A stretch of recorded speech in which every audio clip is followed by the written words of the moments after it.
Bard on the Plains podcast with Mike McPeak. It's about stories, mine and yours.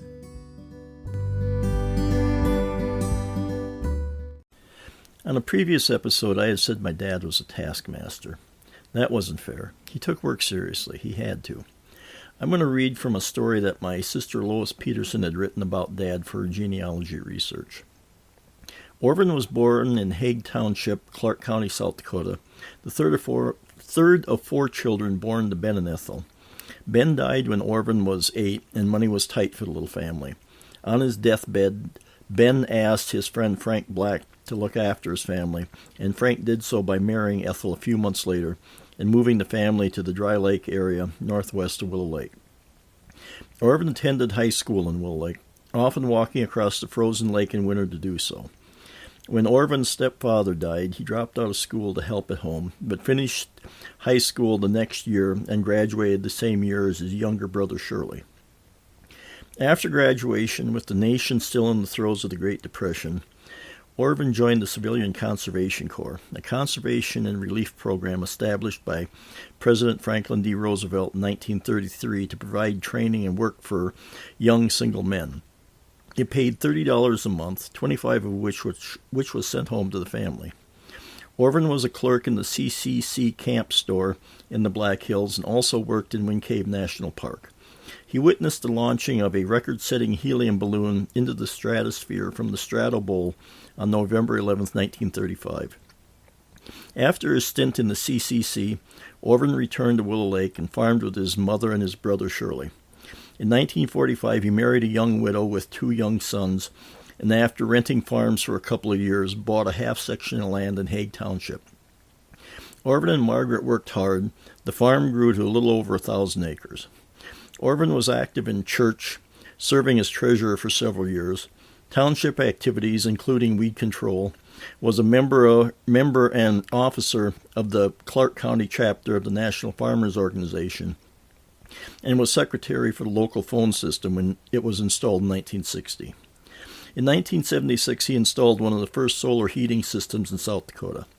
He was progressive in farming methods and an environmentalist before anybody knew what it meant.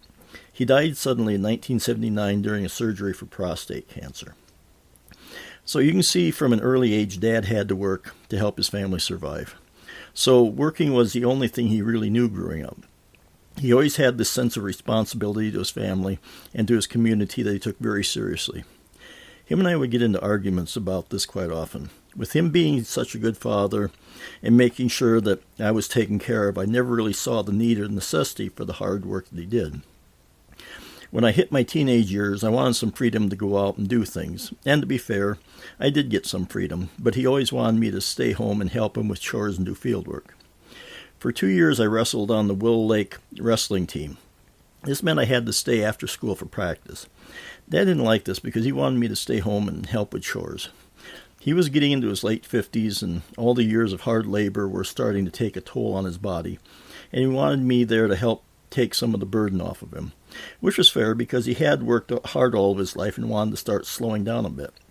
And I was a teenager and wanted to start writing my own story. Dad did relent and let me wrestle, but I always got the feeling he was never happy about it. Most kids would love snow days because they'd get to stay home from school and maybe have some fun. That wasn't the case for me. Dad's reasoning was, who needs a skid steer to clean out the barn when you have a teenager and a pitchfork? So he would back the manure spreader into the barn, and we would proceed to fill it up, one pitchfork full at a time, until it was piled high and ready to spread on the field to help complete the circle of life. As noble as I try to make that sound now, I really hated it back then. I knew it needed to be done, but there was always jobs like this that were slow and full of hard work. Picking rocks, shoveling grain, stacking hay, throwing bales. I could go on, but you get the picture. There might have been an easier way to do this, but that would require spending money, and the way Dad grew up during the Depression, he was very cautious about spending. Why pay money on something when you already have a way to do it? Was his rationale. Dad would sometimes drive Mom a little nuts because he would get into the house just in time to get ready to leave to go somewhere because he always had one more thing he had to get done. That's not to say he wasn't able to have fun or go on vacation.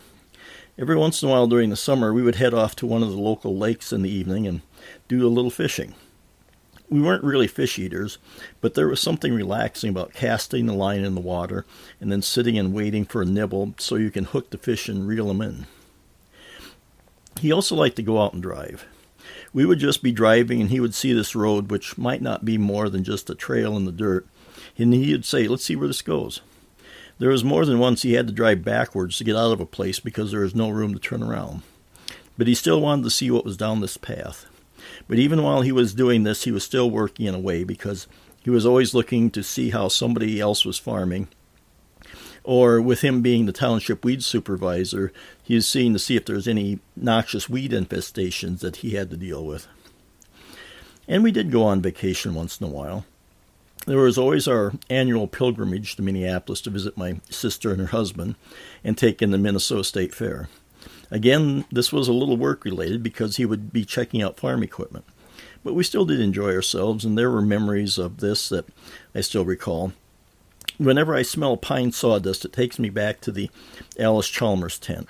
Every year, Alice Chalmers would set up this big tent, and the floor was always covered with pine sawdust that had a very distinctive smell. They had a show usually about one of their products that they were selling, but it was still entertaining. And they always had ice water to help quench the thirst of a state fair visitor. This was also our chance to have some state fair food. I always look forward to this because it was the kind of stuff that we normally wouldn't get that often. Dad and my brother-in-law Pete would go on the Space Needle. I never went up with them because it looked way too high and I had a thing for heights. One time they took us to the IDS Tower, the tallest building in Minneapolis, so we could look out and see the whole city. For a small-town flatlander like me, that was quite an experience. But I do remember one year we didn't make it to the fair because the crop needed to be harvested.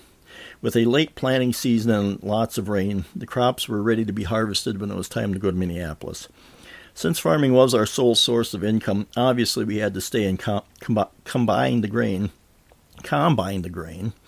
But I was still really disappointed that we weren't able to go, and I was pretty sure I pouted for a few days. When my brother Boyd went to college at the School of Mines and Technology in Rapid City, we would go visit him and his wife. While we were out there, we would do some sightseeing. I remember one time we went to Wind Cave Park, where Dad had worked as a young man in the Civilian Conservation Corps, helping to install lights and steps in the cave. But the day we went out there, the cave was closed. Looking back now, I was really disappointed because this could have been an opportunity for Dad to show me the work that he had done. He was very proud of what he did out there and told me many stories about the experiences he'd had in the camp. Another time, my brother Boyd had taken me to Storybook Island in Rapid City. It's a kid park with various attractions based on different kid stories. It was kind of a drizzly day, so we had the park to ourselves. I was about 8 or 9 at the time. It was just a special time for me and my brother to spend together. He was 14 years older than I am, so I would always look up to him. In 1972, this whole park was washed away in the Great Rapid City flood. And then there was a time that Mom and Dad, my sister, her husband, and their 2 kids and I packed ourselves into the station wagon and drove all the way from South Dakota to Maine for a family reunion. For someone who is used to spending his time alone, cramming myself into a vehicle for 10 days with very little room was an experience. Tempers would flare once in a while, but we would work it out, and we'd be fine. But I do have vivid memories of the place in Maine where the reunion was held. It was a house dating back to around the time of the Revolutionary War. It was set on the banks of the Kennebec River, done in New England style of having the house at one end and the barn at the other and connecting sheds in between. This was done because the winters in New England can have a lot of snow, and by connecting the buildings together, they didn't have to go outside to deal with it to get to the barn. The house was 3 stories tall with a widow's walk on the top. This was an open platform where the wives could go and look for the ships returning from sea. I'm guessing it was called the widow's walk because if they didn't see the ships come back, they knew that they were widows. One thing I discovered on the trip was that my dad liked to talk to people. Even though I have described him as a hardworking man, he still liked to talk. On this trip, we would stop to eat or maybe take a rest break somewhere. One of us would look around to see where Dad went, and we would find that he'd walked up to a complete stranger and was talking to them. For me, this was kind of strange because I'm a little apprehensive to walk up to somebody I don't know and start talking to them. But apparently Dad didn't have this problem. This was the mid-'70s when we weren't educated yet on stranger danger or having a general distrust of people who are not part of our group. Now, to be honest with all of you, it's been 2 weeks since I wrote what I just read. I had gotten to this point and was having writer's block, so rather than forcing an ending that I might not like, I waited until I could get more inspired. In that time, the coronavirus or Chinese flu hit. Now I have some insights. Insight number 1. I've been preparing for this for my whole life. Because I grew up in a semi-solitary lifestyle on the farm, social distancing isn't that hard for me to do. What you call antisocial, I call selectively social. But this all goes back to my upbringing of staying home and working. I'm perfectly capable of staying in during the outbreak, entertaining myself, and not going stir crazy. Insight number 2. What will this mean to the country, the economy, and the people in general is hard to predict right now. But I know growing up with a father who had weathered the hardships that he had, who grew up in the Depression, who stepped into a family and then added to it, and then went on to grow a farm that we still own today, I may have learned a thing or two along the way. Even though I only knew him for 17 years, I'm pretty sure the lessons that he did teach me about hard work, sacrifice, and determination will help me as these events unfold. Insight number 3. Even though we didn't get out much, Dad still loved social interaction. He would talk to anyone about anything, a trait that I have inherited. As we practice our social distancing, I wonder what this will do to society. When this is done, will we be able to go back to being the people who laugh, smile, and hug and kiss? Or are we going to look at strangers that we meet like they might be the Grim Reaper in disguise? Will we have apprehensions and distrust strangers, or will we see this as an opportunity to make new friends and have new experiences? Insight number 4. I need to get out more. Even though I grew up self-isolating doesn't mean that I should keep doing it. Looking back, I realized I have done some of the same things my dad did. As a family, we didn't take many vacations because I was working and paying the bills. The vacations we did take were memorable, but we still could have done more things together as a family. And there's still time to change that. As we near retirement and the money is a little bit more plentiful, we can still go and explore the world. Insight number 5. Drive down that road. Take the time to try something new or different. Talk to a random person. Learn a new skill or work on a long-suppressed talent. Maybe I could be that rock and roll star yet. Maybe. Weirder things have happened. So as this pandemic goes on, let's make use of this time. I will continue my quest to clean out my office and declutter. Maybe find some lost treasures. Maybe digitize some photos so they can be shared with my family. I could always work on a few new podcast episodes. But just as I have taken the time to look back at my past, I should spend some time planning for the future.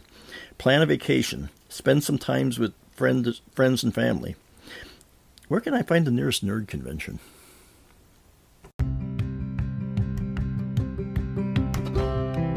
If you have a story you'd like to tell, contact Mike on Twitter @BardOnThePlains or by email at bardontheplains@gmail.com. For more information about the stories in this podcast, visit bardontheplains.com.